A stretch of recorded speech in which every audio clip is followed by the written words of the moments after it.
Punchline, Laurence Ferrari sur Europe 1.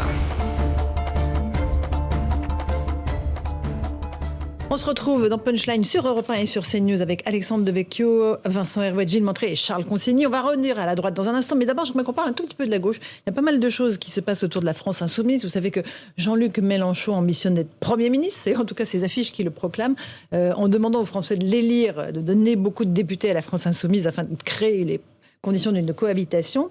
Aujourd'hui, il y avait beaucoup de rencontres au siège de la France Insoumise avec le Parti Socialiste et d'autres éventuels partenaires de gauche. On fait le point tout de suite avec Florian Tardif qui se trouve devant le siège de la France Insoumise. Florian. Les tractations se poursuivent pour tenter d'aboutir à une union à gauche dans le cadre de l'organisation des prochaines élections législatives entre les Insoumis, les communistes, les écologistes et les socialistes. Ce matin, pour la première fois, une délégation de la France Insoumise a rencontré une autre délégation du Parti communiste. Une réunion qui fut constructive. Écoutez. Nous avons eu une discussion constructive qui nous a permis d'avancer sur un certain nombre de points, permettant de voir et de considérer qu'il n'y avait pas entre nous de points de blocage insurmontables. On attend maintenant de la part du Parti socialiste une déclaration publique qui permette d'acter ces points de convergence sur le fond. On verra si dans les prochains jours elle aura lieu et si c'est le cas, effectivement, on pourra continuer à discuter. Si les négociations ont avancé, vous l'avez compris ce matin, entre les Insoumis et les socialistes, elles piétinent en revanche avec les écologistes, Europe Écologie Les Verts, qui prônent une coalition des forces de gauche plutôt qu'une inclusion dans l'Union populaire de Jean-Luc Mélenchon. Écoutez. Nous voulons un accord. Mais on ne peut pas faire l'accord à la place de Jean-Luc Mélenchon. Si c'est pour refaire l'Union populaire, nous le disons, ça conduira au même échec. Vous l'avez compris, si un accord est loin d'être trouvé entre les différentes forces de gauche, tous ont conscience que se lancer séparément dans ces élections législatives serait répéter le scénario de 2017, c'est-à-dire avoir une faible représentation de la gauche à l'Assemblée nationale. Merci Florian Tardif. Et c'est ça, à la clé, Alexandre Devecchio, c'est le maximum de postes de députés pour la France Insoumise et ses alliés. Et puis c'est surtout des alliés extrêmement faibles qu'il a réduits à la portion congrue. Je pense en particulier au Parti Socialiste qui aujourd'hui n'a plus d'autre choix entre disparaître, parce qu'en réalité, s'ils y vont tout seuls, ils n'auront pas de poste, ou être absorbés dans la France Insoumise. Et Jean-Luc Mélenchon en a parfaitement conscience, c'est pour ça qu'il a lancé aussitôt la campagne des législatives pour dire c'est moi le chef de l'opposition, ou vous me suivez ou vous disparaissez. Alors les écologistes résistent un peu mieux. Bon, déjà ils ont fait 4,5%, ils n'ont pas fait 1,25%. Et après, parce que je pense que le courant écologiste a un avenir. On voit bien que c'est quelque chose qui intéresse les gens, j'allais dire, malgré l'écologie politique. Et donc, ils se disent qu'ils survivront, donc ils peuvent nouer un rapport de force. Mais ce qu'on voit, c'est finalement une union de la gauche. Il parle d'union populaire, Jean-Luc Mélenchon, mais il nous refait l'union de la gauche avec ce qui reste aujourd'hui de la gauche. Charles Consigny, cette union de la gauche. Moi, je m'amuse toujours un peu, mais c'est à mettre à leur crédit, de l'incapacité des partis de gauche à se mettre d'accord.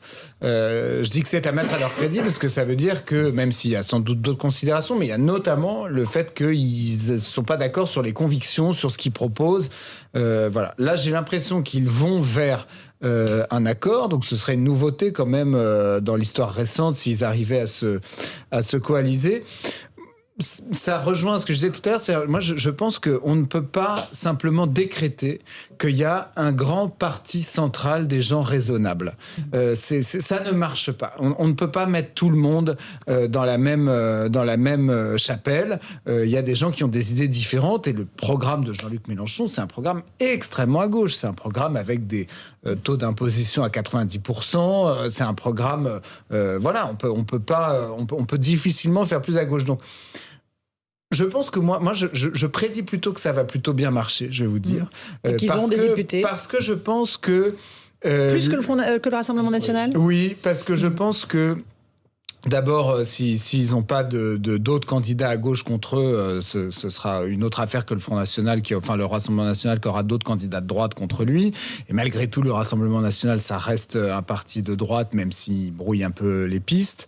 Et surtout, je crois qu'il y a précisément une demande d'une autre politique.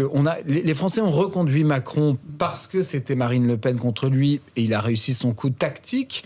Certains, bien sûr, le reconduit par adhésion. Je ne vais pas nier ça. Il y a des gens qui sont très contents, qui l'aiment beaucoup. C'est d'ailleurs en général impossible de débattre avec eux parce qu'ils sont aussi intolérants que leur cher leader.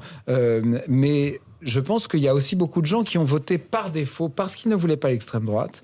Et ces gens-là sont choqués, sont déçus par le bilan d'Emmanuel Macron, parce qu'il s'est passé pendant 5 ans, je ne vais pas faire le détail, mais beaucoup de violence dans les manifestations, beaucoup d'autoritarisme sur le sanitaire, beaucoup d'autoritarisme aussi sur le débat, une manière de traiter les gens où on ne respectait pas les citoyens, où on ne respectait pas les plus faibles, des phrases terribles, les gens qui ne sont rien, etc. Je ne veux pas faire un réquisitoire, mais ça, c'est quelque chose en fait qui est resté, je pense.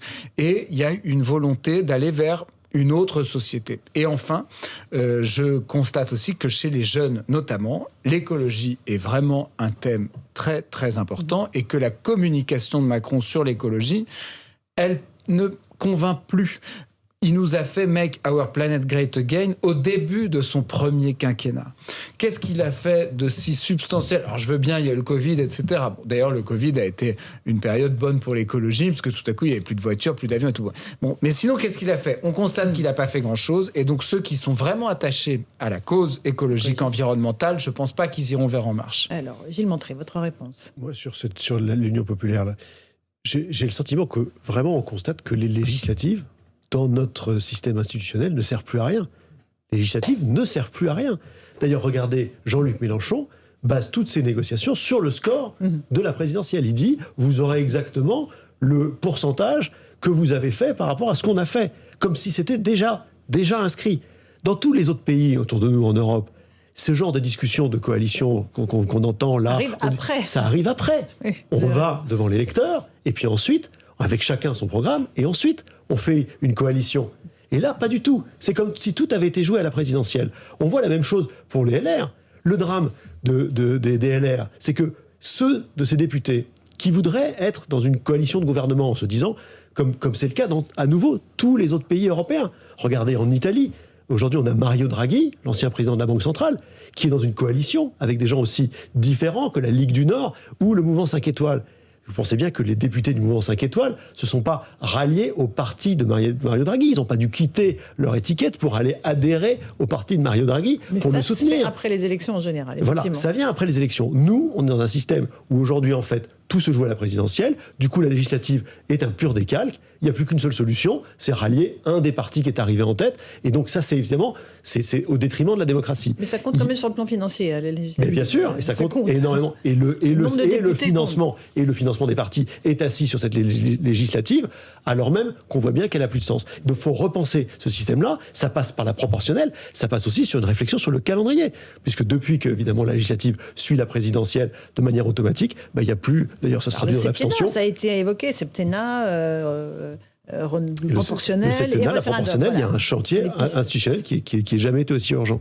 Un dernier mot, Alexandre. Peut-être sur le fait qu'effectivement Marine Le Pen, je pense, aura beaucoup moins de députés que la France Insoumise, alors qu'elle est arrivée quand même au second tour. Mais ça tient au fait qu'il y a le système du barrage et du front républicain auquel participe la droite. Tout à l'heure, vous avez dit que Marine Le Pen était de droite et que la gauche n'arrivait pas à s'entendre. En fait, elle s'entend très bien, puisqu'elle ne fera pas barrage avec Jean-Luc Mélenchon, qui a même absorber ses concurrents. Jean-Luc Mélenchon, qui, si Marine Le Pen est d'extrême droite, me semble-t-il, est d'extrême gauche. Donc là aussi, il y a peut-être des choses à revoir et des choses peut-être à réviser à l'intérieur même des Républicains, si vous voulez avoir un avenir politique. Allez, il est 18h, bientôt 45. On est sur Europe 1 et sur CNews.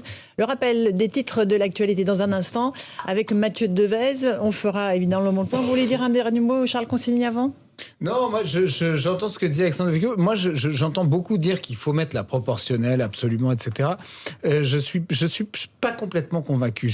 Parce que le scrutin majoritaire uninominal à 2 tours, comme on dit, ça aboutit au fait que les électeurs doivent choisir une personne, un député, en qui ils font confiance à une majorité d'entre eux. Et donc, en effet, c'est mauvais pour ce que moi j'appelle les extrêmes, et je considère que Marine Le Pen et le Rassemblement national, c'est encore l'extrême droite, mais d'ailleurs on a bien vu qu'elle a quasiment personne de présentable, Marine Le Pen, puisque dans les 2 dernières semaines de la campagne présidentielle, elle mettait Jordan Bardella matin, midi et soir, parce qu'elle avait personne d'autre qui tenait la route, parce qu'elle peut-être elle se disait que les autres, ils allaient effrayer les électeurs.